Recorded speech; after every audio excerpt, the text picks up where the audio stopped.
going to talk receivers on today's show because the Cowboys know they need one. Will they be able to get another good wide receiver? Not just any, but a good one, because they need a number 2. 1 for yes, 0 for no. Sound off in the comments of today's show. Let's begin with a trade report from Todd Archer of ESPN. Then we will discuss people like Amari Cooper, I promise you. ESPN's Todd Archer reported the Cowboys were in talks pre-draft for a wide receiver, although those have seemed to fizzle out. Leading up to the draft, the Cowboys had discussions with an AFC North team regarding a veteran wide receiver, but nothing came to fruition, according to multiple sources. My expectation here, and I think like the logical connection that was made, is George Pickens. He's the one who had been mentioned in trade market conversations, that he was the one on the trade block that had been linked to the Cowboys, actually would be a wide receiver too. Maybe Rashad Bateman could end up being a possible option there. I'm not fully convinced on that one. I don't know if the Ravens want to move on from him. I think Pickens was the one that stood out. Seems like these talks very much died off before the draft got going. You could certainly revisit this now, whether it is for George Pickens or somebody else. I just don't see a lot of viable options on the Browns or Bengals, and Pickens is the one that certainly stands out here. There are issues with Pickens. Production-wise, impact-wise, if you just on-the-field stuff, like impact player at the wide receiver spot, he really helps you out. He fixes your wide receiver 2 spot for at least a year. He's also in a contract year. But even if you got 900 yards in 17 games, I think that's a huge boost versus what you had last year. And he's been a 800 really plus receiver over the course of his career, and only 14 games he got to 900 last year. So impact talent-wise, no doubt he's your second best wide receiver if you were to trade for him. And he fits as a good player on the outside too. So would you trade for George Pickens? Y for yes, N for no. Let me know in the comment section of today's show. It is the pinned comment. So if the ad comes here on YouTube, take advantage of it. Head down there. Y for yes, N for no. The idea of trading for Steelers wide receiver George Pickens does fix that glaring hole at the wide receiver 2 spot for the Dallas Cowboys. The talent, the impact, all of that makes sense. There are issues here, though. The biggest of which is just like, not the talent, but the other stuff that comes with George Pickens. I get the vibe that Brian Schottenheimer is a little bit closer to Jason Garrett in terms of what he's looking for character-wise. We're kind of going back to the RKG, the right kind of guy philosophy. Pickens can be a problem child. I mean, he gives up on some plays, doesn't put in the full effort, he missed some meetings. It's kind of like early career Odell Beckham, where he's just a little bit too, frankly, immature. Mike Tomlin said he needs to grow up. Pickens got fined multiple times last year by the Steelers. He got called out publicly in the media. That stuff does scare me. I don't want to deal with a bunch of drama if I don't have to at the spot, especially at that likely cost. I would bet Pittsburgh wanted a second or third rounder for George Pickens. Cowboys were right to not pay that. I don't want to give that up when Pickens has 1 year left on his deal, so either going to pay him big money or let him leave in free agency, and that's not a path I really wanted to pursue either. So I am open to it, depending on the cost, but I would almost want to treat it more as like a 1-year trial rental than a full-on long-term investment.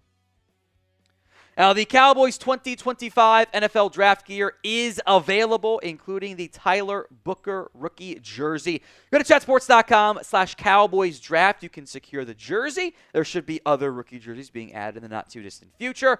And Cowboys Draft hats and hoodies and T-shirts and everything else in between. Link will be in the comment section and the description of today's show. That's chatsports.com/Cowboys Draft.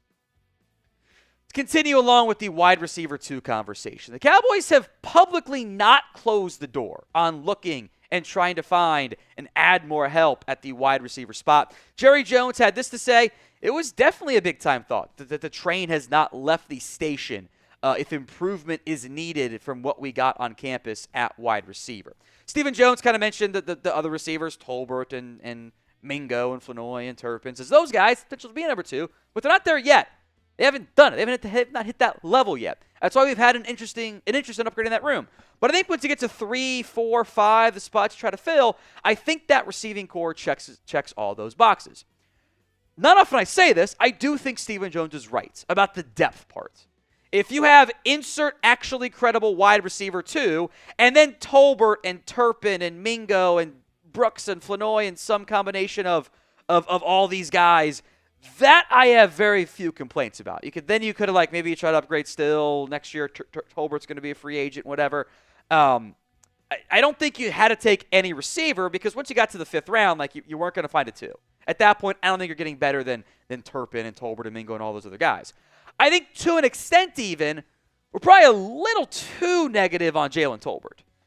The way that this includes me, that we talk about this receiving core, it's I don't know, it's like we're trotting out that Allen Hurns group at wide receiver again, which I don't think we're quite at that level. But I do think an upgrade is needed. I don't think you can realistically just walk into next season with this receiving core as is and have faith the passing game is going to be good enough. It's just not, especially with the way Jake Ferguson played last year. But it is now April, almost May. Options are thin. The 2 names that stand out to me, and I'm sure most of you, are Amari Cooper and Keenan Allen. Both those guys have been receiver 2s. One of them has played for the Dallas Cowboys. We'll go more in depth on Cooper and Allen, Cooper in particular here. But of these 2, which one would you rather go sign?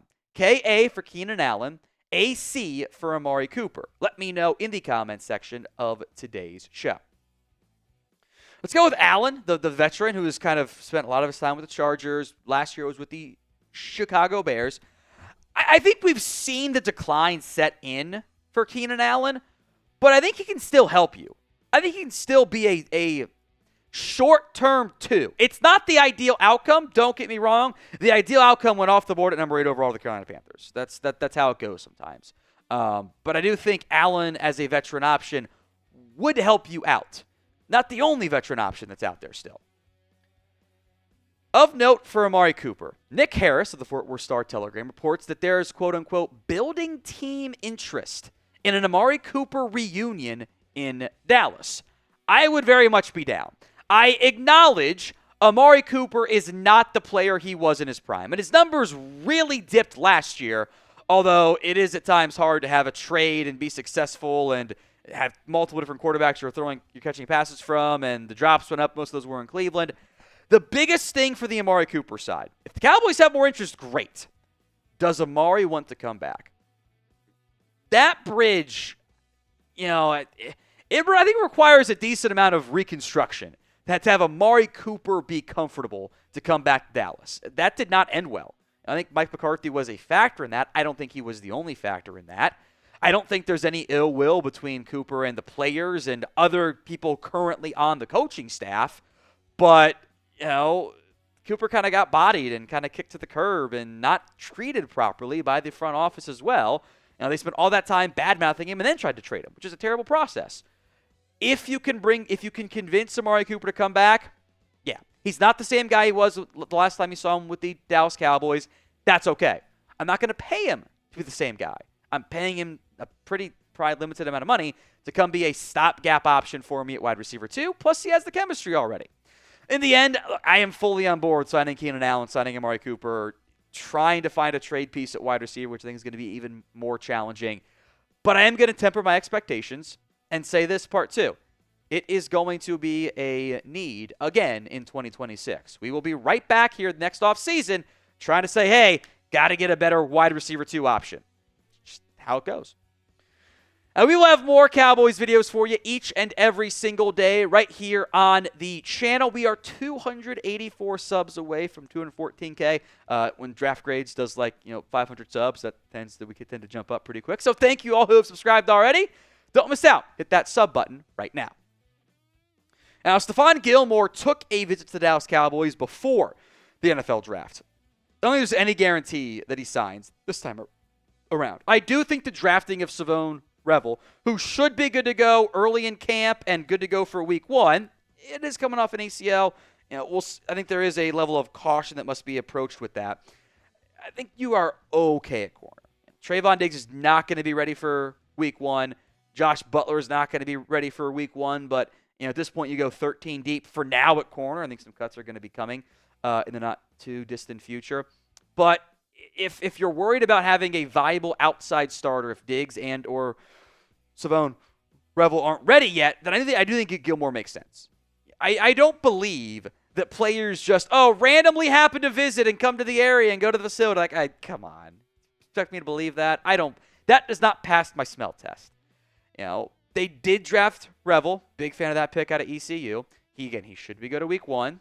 Diggs will not be. So I think, if anything, maybe that was just a check-in of like, hey, come on, we'll see how you're doing. Look, what kind of medical shape are you and everything else there. And maybe he's on the just-in-case list. If, knock on wood, hopefully it doesn't happen. If another corner goes down, Gilmore to the top of the list for the Cowboys, I would think. So not promising it, not ruling it out. I think it's more of a wait-and-see situation.